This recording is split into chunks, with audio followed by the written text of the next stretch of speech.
Genesis 2. Thus the heavens and the earth were finished, and all the host of them.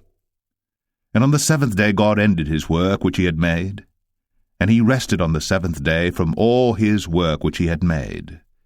And God blessed the seventh day, and sanctified it, because that in it he had rested from all his work which God created and made. These are the generations of the heavens and of the earth when they were created, in the day that the Lord God made the earth and the heavens. And every plant of the field before it was in the earth, and every herb of the field before it grew. For the Lord God had not caused it to rain upon the earth, and there was not a man to till the ground. But there went up a mist from the earth, and watered the whole face of the ground. And the Lord God formed man of the dust of the ground, and breathed into his nostrils the breath of life. And man became a living soul. And the Lord God planted a garden eastward in Eden, and there he put the man whom he had formed. And out of the ground made the Lord God to grow every tree that is pleasant to the sight, and good for food, the tree of life also in the midst of the garden, and the tree of knowledge of good and evil. And a river went out of Eden to water the garden, and from thence it was parted, and became into 4 heads. The name of the first is Pison.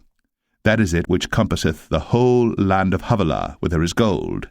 And the gold of that land is good. There is bdellium, and the onyx stone. And the name of the second river is Gihon. The same is it that compasseth the whole land of Ethiopia. And the name of the third river is Hiddekel. That is it which goeth toward the east of Assyria. And the fourth river is Euphrates.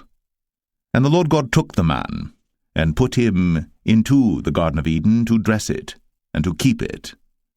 And the Lord God commanded the man, saying, Of every tree of the garden thou mayest freely eat, but of the tree of the knowledge of good and evil thou shalt not eat of it, for in the day that thou eatest thereof thou shalt surely die. And the Lord God said, It is not good that the man should be alone. I will make him an helpmeet for him. And out of the ground the Lord God formed every beast of the field and every fowl of the air, and brought them unto Adam to see what he would call them. And whatsoever Adam called every living creature, that was the name thereof.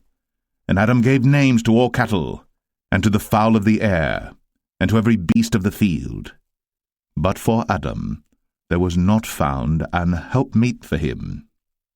And the Lord God caused a deep sleep to fall upon Adam, and he slept.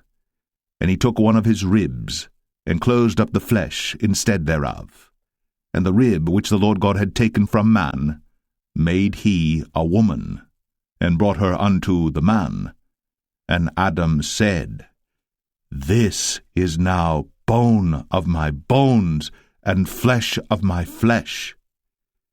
She shall be called woman, because she was taken out of man. Therefore shall a man leave his father and his mother, and shall cleave unto his wife, and they shall be one flesh. And they were both naked, the man and his wife, and were not ashamed.